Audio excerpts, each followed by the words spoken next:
India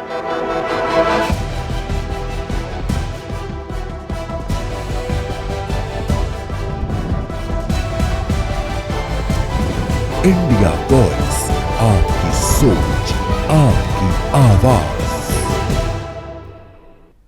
नमस्कार, India voice देख रहे हैं आप। मैं हूं आपके साथ साक्षी पांडे। आज रिपोर्टर्स लाइव में हमारे तमाम संवाददाता ग्राउंड जीरो से आपको कुछ खास रिपोर्ट्स दिखाएंगे। सबसे पहले बात लखनऊ की कर लेते हैं, जहां नगर निगम की जमीनों से कब्जा हटवाने में नायब तहसीलदार और उनकी टीम को पुलिस बल ने मिलने के कारण से दिक्कतों का सामना करना पड़ रहा है। क्या है पूरी खबर, बता रहे हैं हमारे संवाददाता पुनीत मोहन। पीछे जो आप ये भवन देख रहे हैं, ये राजधानी लखनऊ का नगर निगम है। लखनऊ शहर के वासी यहाँ पर अपने भवन और संपत्ति की रक्षा की उम्मीद लेकर के आते हैं। इतना ही नहीं, यहाँ से जारी दस्तावेज जमीनी विवाद के मामले में कोर्ट में मान्य होते हैं। लेकिन क्या हो जब यही नगर निगम अपनी करोड़ों की बेशकीमती ज़मीनों से भूमाफियाओं और बिल्डरों के अवैध कब्जे को मुक्त ना करा पाए। जी हाँ, दरअसल पूरा मामला जोन 8 का है, जहां पर लखनऊ मध्य के रहने वाले दो भाई इमरान और गुफरान ने औरंगाबाद खालसा में मोड गैलेक्सी सिटी के नाम से एक टाउनशिप बनाई, एक कॉलोनी बनाई, जिसमें ये दस्तावेज कहते हैं कि लखनऊ नगर निगम की लगभग 2 बीघा ज़मीन इस मोड गैलेक्सी सिटी के अंदर है। आप गाटा संख्या देखिए, 1132, 1140, 1129, 1121, ये सभी गाटा नगर निगम के हैं। 29/1/2021 को राजस्व निरीक्षक और नगर निगम के लेखपाल ने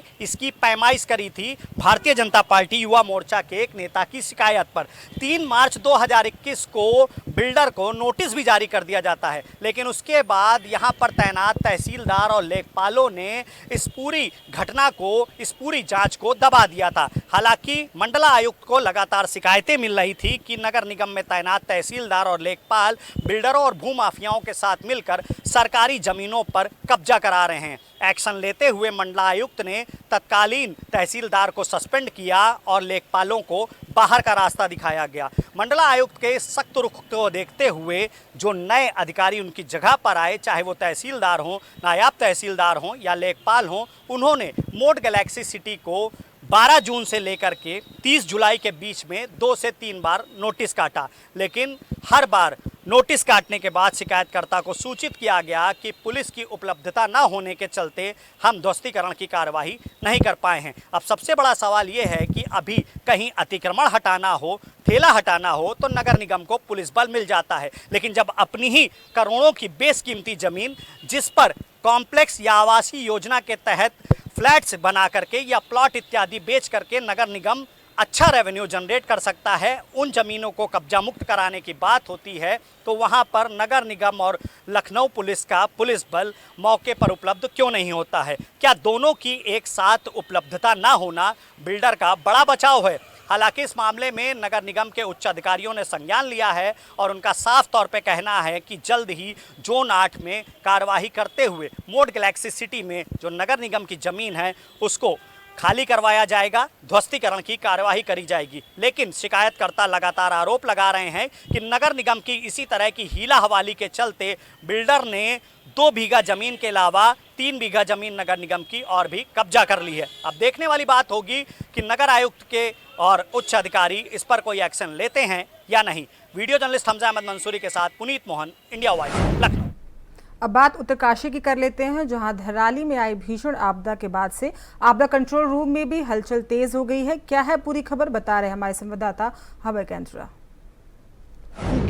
तहसील के समीप जो धराली माजरा था, उस बाजार में जिस तरीके से भीषण आपदा आई है, उस आपदा को लेकर राहत बचाव काम तेजी से यहाँ पर किए जा रहे हैं। कह सकते हैं कि आपदा कंट्रोल रूम इस वक्त पूरी तरीके से एक्टिव नजर आ रहा है। अधिकारी यहाँ पर मौजूद, आप कह सकते हैं कि आपदा कंट्रोल रूम के अधिकारी यहाँ पर हैं, SDRF के IG यहाँ पर मौजूद हैं, DIG यहाँ पर राजकुमार जी मौजूद हैं और आपदा प्रबंधन के जो अधिकारी हैं वो सभी लोग यहाँ पर मौजूद हैं। पूरी तरीके से जो ये कह सकते हैं कि भीषण आपदा यहाँ पर आई है, उस आपदा में किस प्रकार से राहत बचाव कामों को तेज यहाँ पर किया जा सकता है, उसको लेकर बातचीत यहाँ पर हो रही है और निर्देश यहाँ पर दिए जा रहे हैं। फॉलो अप लगातार, यानी पल पल की जो सूचनाएं, उन सूचनाओं को लेने का काम उनकी तरफ से किया जा रहा है। क्योंकि जिस तरीके से ये खीर गाड़ समय जो अचानक से बाढ़ वहाँ पर आई है, इस बाढ़ से जो आपदा वहाँ पर आई है उसमें सैकड़ों लोगों के हताहत होने की खबर यहाँ पर आ रही है।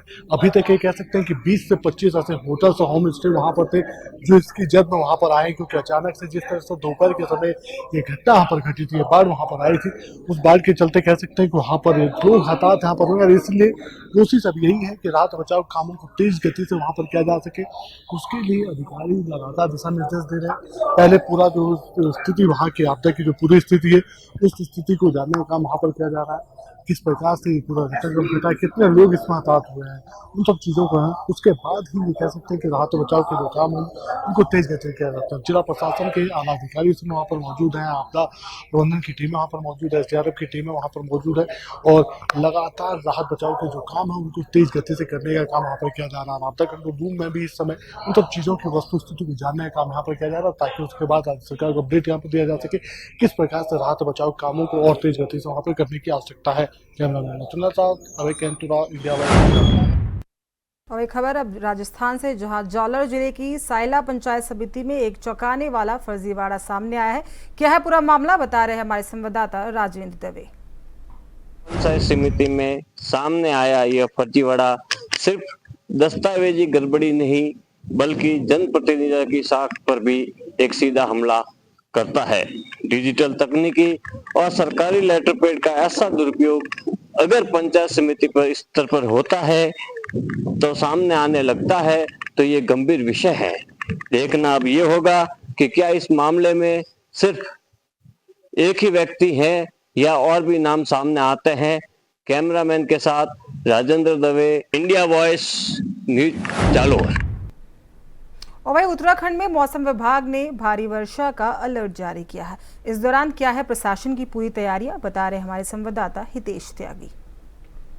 फिर मौसम विभाग ने अलर्ट जारी कर दिया गया है, तो वहीं जो पर्वतीय क्षेत्र है वहां पर कुछ जगहों पर ऑरेंज अलर्ट है तो कुछ जगहों पर रेड अलर्ट यहां पर मानसून विभाग ने जारी किया है, जिसको लेकर मुख्यमंत्री पुष्कर सिंह धामी लगातार आपदा प्रबंधन के साथ बैठक कर रहे हैं, लगातार अधिकारियों को निर्देश दे रहे हैं। और यही वजह है कि लगातार जिस तरीके से मानसून अपने चरम पर है, लगातार भारी वर्षा देखने को मिल रही। राजधानी देहरादून में लगातार पिछले 24 घंटे से लगातार भारी बारिश यहाँ पर देखने को मिली है, क्योंकि जिस तरीके से गाढ़ गदेरे उफान पर हैं, तो वहीं NDRF और SDRF की जो टीमें हैं वो यहाँ पर लगा दी गई। उन्होंने आम जनता को सकुशल रहने के लिए और समय पर ही घर से बाहर निकलने के बात यहाँ पर कही। अधिकारी लगातार मूवमेंट पर नजर बनाए हुए हैं, DM खुद मोर्चा संभाले हुए हैं, तो वहीं पुलिस अधिकारी हैं जो वो भी जाकर लोगों को बता रहे हैं, उनको अवेयर कर रहे हैं, क्योंकि लगातार जिस तरीके से भारी वर्षा राजधानी देहरादून में भी देखी जा रही है, तो लिहाजा इसके आपदा प्रबंधन ने भी अपनी अतिरिक्त टीमें NDRF और SDRF की जो टीमें हैं वो लगा दी गई, क्योंकि लगातार चारधाम यात्रा भी चल रही है,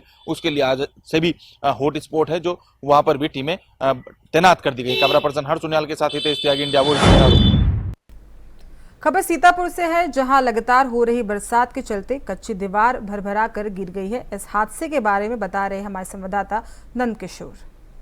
लगातार हो रही 24 घंटों से मूसलाधार बारिश के बीच घर में सो रहे 2 व्यक्तियों पर अचानक कच्ची दीवार भरभरा करके गिर गई, जिसकी सूचना आग की तरह पूरे गांव में फैल गई। देखते ही देखते मौके पर ग्रामीणों की भारी भीड़ भी इकट्ठा हो गई। मलबे में दबे दोनों व्यक्तियों को ग्रामीणों के द्वारा बाहर निकाला गया। जब तक ग्रामीणों के द्वारा दोनों व्यक्तियों को बाहर निकाला जाता, तब तक एक व्यक्ति की मौके पर ही दर्दनाक मौत हो गई और जो व्यक्ति जिंदा था उसे तत्काल घायल अवस्था में अस्पताल में एम्बुलेंस के माध्यम से भर्ती कराया गया, जहां पर घायल व्यक्ति का अब इलाज किया जा रहा है। हालांकि इसकी सूचना मिलते ही मौके पर पहुंची पुलिस ने शव का पंचनामा कर जिला मुख्यालय शव विच्छेदन के पोस्टमार्टम के लिए भेज दिया है। हालांकि तहसील प्रशासन को सूचना दे दी गई है और तहसील प्रशासन की टीम मौके पर पहुंचकर घटना की पूरी जानकारी इकट्ठा करने में जुट गई है। अब देखने वाली बात होगी कि इस तरीके की मूसलाधार बारिश के बीच हो रही घटनाओं पर लगाम लगाने के लिए प्रशासन किस प्रकार के कदम उठाती है। सीतापुर से इंडिया वॉइस के लिए नंदी सुना। और वही सावन के महीने में मिर्जापुर में आई बाढ़ से चारों तरफ हाहाकार मचा हुआ है। क्या है हालत, बता रहे हैं हमारे संवाददाता कमलेश।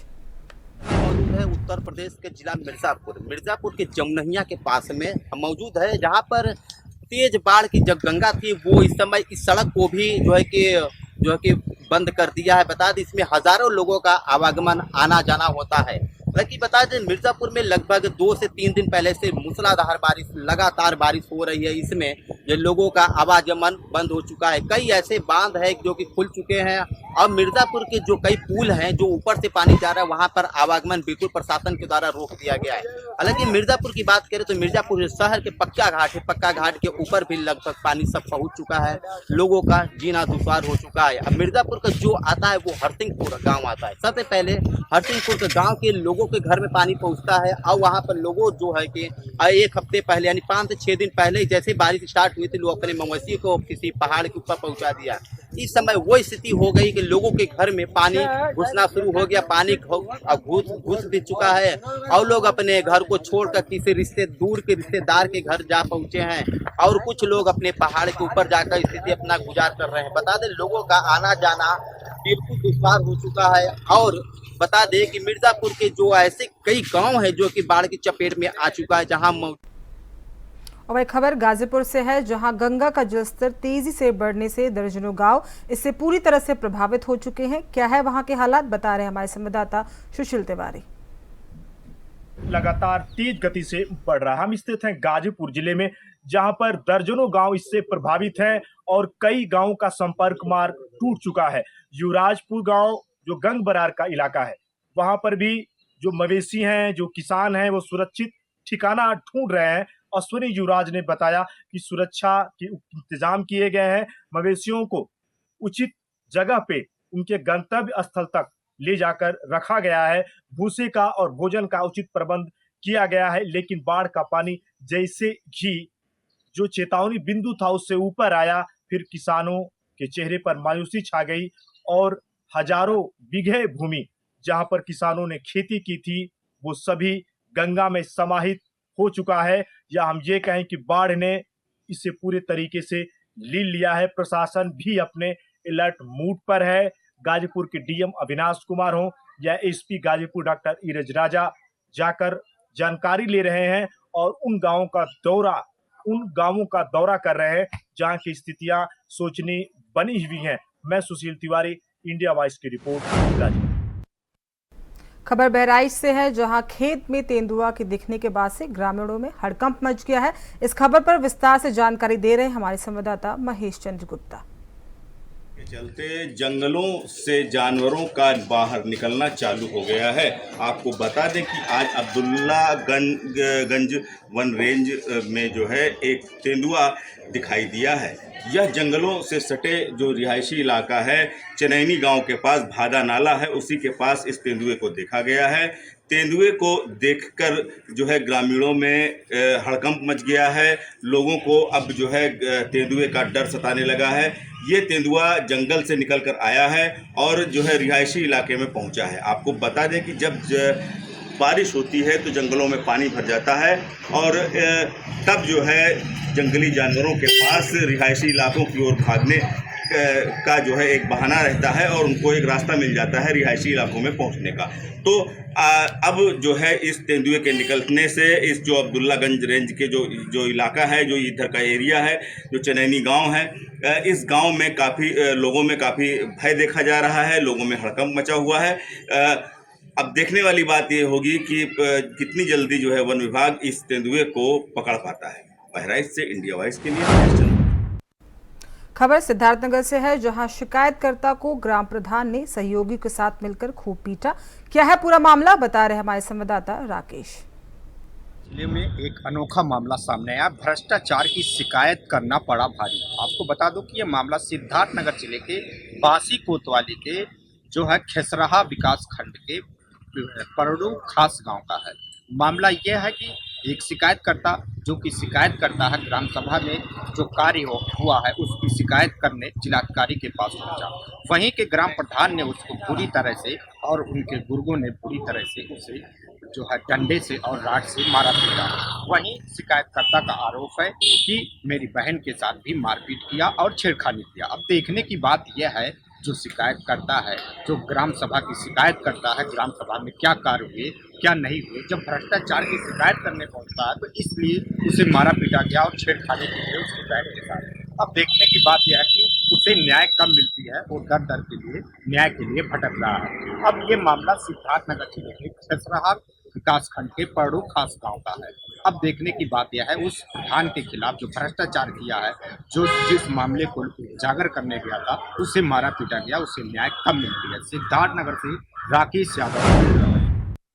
अब एक खबर प्रयागराज से है, जहां पूरा संगम क्षेत्र जलमग्न हो चुका है। इस पर क्या कुछ है प्रशासन की तैयारियां, जानकारी दे रहे हैं हमारे संवाददाता शोएब। प्रयागराज में गंगा और यमुना के जलस्तर बढ़ने के बाद हालात जिस तरह से खराब हुए थे वो कहीं ना कहीं चिंताजनक थे। हालांकि अब राहत की बात यह है कि गंगा और यमुना का जलस्तर धीरे धीरे कम होना शुरू हो गया, जिससे कहीं ना कहीं थोड़ी राहत ज़रूर हो रही है। हालांकि इस बीच में जिस तरह के हालात बने थे, जिस तरह से इलाकों में पानी पहुंचा था, उससे हालात ख़राब हुए थे। फिलहाल ड्रोन कैमरे से जो विजुअल सामने आ रहा है उसको देख करके अंदाज़ा लगाया जा सकता है कि बाढ़ से हालात कितने ख़राब थे। ख़ासतौर से संगम का वो इलाका जहां पर अभी महाकुंभ हुआ था और करोड़ों की संख्या में श्रद्धालु हुए, तो पूरा इलाका जलमग्न हो गया। उसके आसपास जो मंदिर हैं वो पानी में डूब चुके थे। खासतौर से लेटे हनुमान जी, यहाँ का प्रसिद्ध हनुमान मंदिर है, वहाँ पर पूरी तरीके से जलमग्न था। तो कह सकते हैं कि ड्रोन से जो तस्वीरें दिख रही थी उससे अंदाज़ा लगाया जा सकता है कि कितने हालात ख़राब थे। हालांकि अब धीरे धीरे जो जल स्तर है वो कम होना शुरू हो गया, तो लोगों को अब ज़रूर राहत है। हालांकि अभी ये दुश्वारियाँ कुछ दिनों तक रहेंगी। प्रशासन और सरकार की तरफ से भी काफ़ी माकूल इंतज़ाम किए गए थे। डिप्टी सीएम, मंत्री वो लगातार इन चीज़ों की निगरानी कर रहे थे, देख रेख कर रहे थे और प्रशासन को हिदायत दे रहे थे। फिलहाल अब धीरे धीरे हालात उम्मीद की जा रही है कि सुधरेंगे, क्योंकि जल स्तर कम हो रहा है। लेकिन अभी भी फिलहाल जो हालात हैं वो बहुत अच्छे नहीं हैं, लोग अभी भी परेशान हैं। हालांकि प्रशासन पूरी मदद कर रहा है। India voice Prayagraj. और एक खबर हरदोई से है, जहां थाना अध्यक्ष के युवक को थप्पड़ मारने का वीडियो अब सोशल मीडिया पर वायरल हुआ है। क्या है पूरा मामला, बता रहे हैं हमारे संवाददाता आनंद त्रिवेदी। खाद की किल्लत को लेकर लोग लगातार जो खाद केंद्र बने हुए हैं उन पर लाइन लगाकर खाद लेने के लिए खड़े हैं, लेकिन उनको खाद नहीं मिल रही है। आपको बता दें कि ताज़ा मामला हरदोई के टड़ियावा का है, जहां पर वहाँ के लोग भीड़ लगी हुई थी और लोग खाद के लिए लाइन में लगे थे। तो वहीं पे टड़ियावा थाना प्रभारी मौके पर पहुँचे और आग बबूला हो गए और जो लोग लाइन में लगे थे उनके ऊपर थप्पड़ बरसाना शुरू कर दिया। हालांकि जो वहां पे लोग बाग मौजूद थे उन्होंने टड़ियावा थाना प्रभारी का वीडियो बनाकर सोशल मीडिया पर वायरल कर दिया है। हालांकि अभी अधिकारियों के संज्ञान में ये वीडियो आ गया है थप्पड़ मारने का, लेकिन अभी तक अगर कोई बात कहें तो इनकी अभी ऊपर इनके कोई कार्रवाई की बात सामने नहीं आई है। लेकिन किसानों में इस बात को लेकर बहुत आक्रोश है और अभी तक उनकी कोई कार्रवाई नहीं की गई है, लेकिन किसान कार्रवाई की मांग कर रहे हैं। अब देखना ये होगा जिस तरीके से उन्होंने ये किसान के ऊपर थप्पड़ बरसाए हैं और इनकी जो कार्यशैली पर सवाल उठे हैं, आखिरकार क्या इन किसानों को न्याय मिल पाएगा, देखने की बात ये होगी। हरदोई से आनंद त्रिवेदी, इंडिया वॉइस। और एक खबर आगरा से है, जहां सीएम योगी आदित्यनाथ की समीक्षा बैठक हुई। क्या कुछ हुआ बैठक में, बता रहे हैं हमारे संवाददाता जिशान। सरकार के मुख्यमंत्री योगी आदित्यनाथ का आज आगरा दौरा रहा। उत्तर प्रदेश के मुख्यमंत्री योगी आदित्यनाथ ने आज कमिश्नरी में अधिकारी और आगरा के जो विधायक और मंत्री हैं उनके साथ समीक्षा बैठक की। वहीं विकास को लेकर भी मंथन किया गया। कह सकते हैं कि उत्तर प्रदेश के मुख्यमंत्री योगी आदित्यनाथ ने आज आगरा को करोड़ों रुपए की सौगात दी है। कई परियोजनाओं का लोकार्पण व शिलान्यास किया है। वहीं जो अटलपुरम टाउनशिप परियोजना है, आवासीय परियोजना, उसका भी लोकार्पण व शिलान्यास किया है। वहीं उत्तर प्रदेश के मुख्यमंत्री योगी आदित्यनाथ के आगमन को लेकर आगरा पुलिस के द्वारा 3 लेयर सुरक्षा व्यवस्था के इंतजाम किए गए थे। चप्पे चप्पे पर पुलिस तैनात थी। सर्किट हाउस में उत्तर प्रदेश सरकार के मुख्यमंत्री योगी आदित्यनाथ ने इस योजना का लोकार्पण किया। वहीं कमिश्नरी में अधिकारी और विधायकों और मंत्रियों के साथ समीक्षा बैठक की। कह सकते हैं ये समीक्षा बैठक जो चुनाव है उसके लिए देखी जा रही है। अपने सहयोगी शोएब के साथ जीशान अहमद, इंडिया वॉइस आगरा। और एक खबर रायबरेली से है, जहां जल भराव को लेकर दर्जनों मकान के बाहर मकान बिकाऊ के पोस्टर लगे हुए हैं। क्या है पूरा मामला, बता रहे हमारे संवाददाता राजू तिवारी। में लगातार 48 घंटों से झमाझम हो रही बारिश के कारण जगह जगह पर जल भराव देखने को मिल रहा है। हालांकि बारिश शुरू होने के पहले ही जिला प्रशासन के द्वारा बताया गया था कि बारिश से निपटने के लिए सारी तैयारियां पूरी कर ली गई हैं, लेकिन जब बारिश हुई तब तैयारियों की पोल खुल गई और इससे आम जनमानस प्रभावित हो रहा है। बता दें, रायबरेली के शक्ति नगर इलाके का मामला है, जहां पर आने जाने वाले रास्ते पर घुटनों तक लोगों के पानी भरा हुआ है और लोग अपने मकान में एक पोस्टर चस्पा कर रहे हैं कि मकान। और वही खबर ललितपुर से है, जहां 4 वर्षीय मासूम के साथ हैवानियत का मामला सामने आया है। इस मामले में क्या कुछ कार्रवाई हुई है, बता रहे हमारे संवाददाता रुपेश जैन। ललितपुर के थाना जाखलोन क्षेत्र के एक गांव में 4 साल की मासूम के साथ एक 16 वर्षीय किशोर ने अपने घर ले जाकर 4 साल की मासूम के साथ रेप कर दिया। रेप के बाद 4 साल की मासूम जब अपने घर पहुंची तब वहां जाकर अपने माँ बाप को पूरी घटना की जानकारी दी। घटना के बाद परिवारजन 4 साल की मासूम को ले जाकर थाने पहुंचे, जहां पर उन्होंने एक किशोर के खिलाफ कानूनी कार्रवाई की मांग की।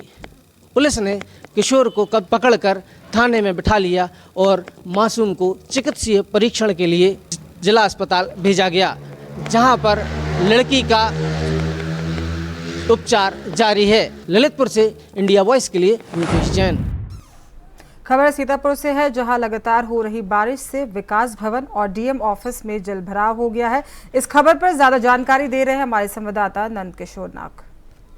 पूरी बारिश के चलते नगर में जगह जगह जल भराव साफ देखा जा सकता है, जिससे लोगों का जीवन अस्त व्यस्त हो गया है और खासी समस्याओं का सामना लोग करते हुए नजर आ रहे हैं। बताया जा रहा है कि सरकारी दफ्तरों सहित कई अन्य सरकारी कार्यालय भी जल भराव की समस्या से जूझ रहे हैं, जहां पर आने वाले सरकारी कर्मचारी और अब काम काज के लिए आ रहे आम लोग भी जल भराव की समस्या से अब जूझने लग गए हैं। दावा लगातार नगर पालिका के द्वारा किया जा रहा था कि जल निकासी की व्यवस्थाओं को सुदृढ़ कर लिया गया है और बरसात के दिनों में और वही जौनपुर में पुरानी रंजिश को लेकर कार सवार पर बदमाशों ने फायरिंग और तोड़फोड़ कर मौके से फरार हो गए।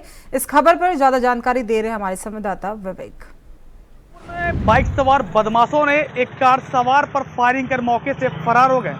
बदमाशों की फायरिंग से कार चालक गंभीर रूप से घायल हो गया। हालांकि घायल कार सवार को इलाज के लिए अस्पताल में भर्ती कराया गया, जहां डॉक्टरों ने प्राथमिक उपचार के बाद बेहतर इलाज के लिए वाराणसी ट्रामा सेंटर के लिए रेफर कर दिया है। बताया जाता है कि बक्सा थाना क्षेत्र के मई गांव के नहर पुलिया के समीप कार सवार विजय मिश्रा को बाइक सवार बदमाशों ने गोली मार दी। वहीं कार पर जो है ताबड़तोड़ फायरिंग की आवाज़ तो इलाका दहल उठा। स्थानीय लोगों की मौके पर पहुंच बदमाश मौके पर से फरार हो गए। वहीं पीड़ित के परिजनों के तहरीर के आधार पर पुलिस 5 लोगों के खिलाफ मामला दर्ज करते हुए 2 लोगों को गिरफ्तार कर जेल भेज दिया है। जौनपुर से विवेक कुमार, इंडिया वॉइस। और वही खबर मुरादाबाद से है, जहां मंचले की महिला से अश्लील हरकत का वीडियो सामने आया है। इस खबर पर ज्यादा जानकारी दे रहे हैं हमारे संवाददाता सारिक। प्रदेश के मुख्यमंत्री योगी आदित्यनाथ का आज अलीगढ़ दौरा था, जिस दौरे के बाद उत्तर प्रदेश के मुख्यमंत्री योगी आदित्यनाथ के द्वारा सबसे पहले जनप्रतिनिधियों के साथ एक समीक्षा बैठक की गई और उस बैठक के बाद अलीगढ़ के थाना बन्ना देवी क्षेत्र स्थित नुमाइश ग्राउंड में एक जनसभा को संबोधित किया गया। इस जनसभा को संबोधित करने से पहले उत्तर प्रदेश के मुख्यमंत्री योगी आदित्यनाथ ने अलीगढ़ वासियों को सौगात दी, जिसमें योगी आदित्यनाथ जो उत्तर प्रदेश के मुख्यमंत्री हैं, उनके द्वारा 958 करोड़ रुपयों की 186 विकास परियोजनाओं का लोकार्पण और शिलान्यास किया गया, जिसके बाद उनके द्वारा जनसभा को संबोधित करते हुए कहा गया। वहीं मुख्यमंत्री के द्वारा ऑपरेशन सिंदूर को याद करते हुए कहा गया कि जिस तरीके से पहलगांव में पड़ोसी देश ने एक शरारत की थी, उसके बाद भारतीय सेना के द्वारा पाकिस्तान की सेना को उसकी मान में घुसकर करारा जवाब दिया गया था। वहीं उत्तर प्रदेश के मुख्यमंत्री योगी आदित्यनाथ ने अलीगढ़ मुस्लिम विश्वविद्यालय के लिए कहा कि पहले लोग कहते थे कि अलीगढ़ में शिक्षा के लिए सिर्फ अलीगढ़ मुस्लिम विश्वविद्यालय है। और फिलहाल रिपोर्टर्स लाइव में बस इतना ही। हमें दीजिए इजाजत, देखते रहिए इंडिया वॉइस। नमस्कार।